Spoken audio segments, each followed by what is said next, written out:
James was enjoying his life on the island of Sodor, but he still had a lot to learn. "You're a special mixed traffic engine," said Sir Topham Hatt. "You can pull coaches or freight cars quite easily, but you must learn by your mistakes." James knew what Sir Topham Hatt meant. He could well remember that dreadful accident on his first day. "Be careful with the coaches, James," said kind little Edward. "They don't like being bumped." Everyone came to admire James. "I'm a really splendid engine," he thought, and suddenly let off steam. A shower of water fell on Sir Topham's nice new top hat.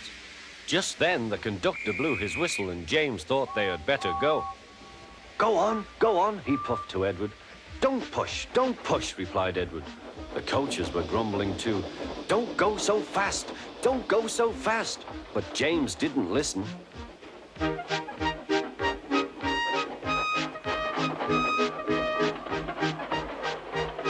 When at last they stopped at the next station, 2 coaches were beyond the platform. They had to go back to let the passengers out. But no one seemed to know about Sir Topham's new hat, so James felt happier. Presently they came to the station where Thomas was waiting with his 2 coaches.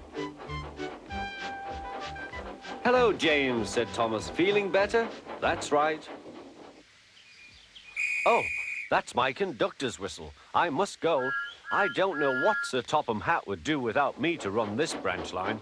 And he puffed off importantly. Edward and James passed the field where James had had his accident. The fence was mended and the cows were back again.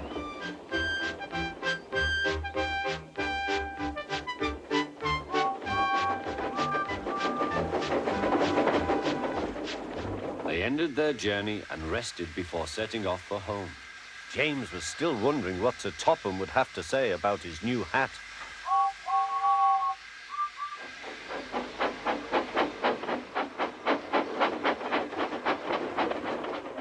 Next morning, he spoke severely to James. "If you can't behave, I shall take away your red coat and have you painted blue." James didn't like that at all. He was very rough with the grumbling coaches as he brought them to the platform. "Don't talk, come on," he called to them. "Gordon never has to fetch his own coaches," he thought to himself, "and he's only painted blue." To make James even more cross, this time no one came near him. "I'll show them," he thought. "They think Gordon is the only engine who can pull coaches."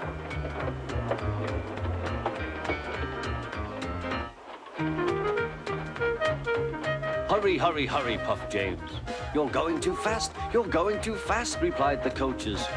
James laughed and tried to go faster, but the coaches wouldn't let him. "We're going to stop," they said.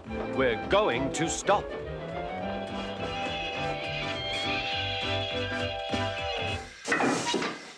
"What's the matter?" James asked his driver. "The brakes are hard on. Leak in the pipe, most likely. You've banged the coaches enough to make a leak in anything." "How shall we mend it?" said the conductor. "We'll do it with newspaper and a leather bootlace," replied the driver. "Well, where is the bootlace coming from?" asked the conductor.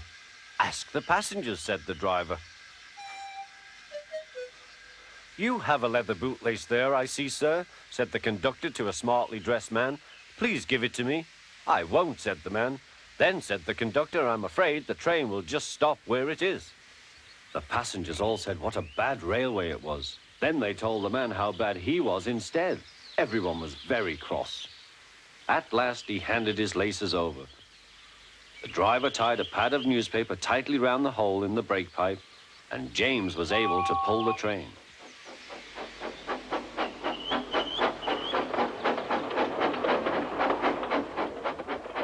But he was a sadder and wiser James and took care never to bump coaches again.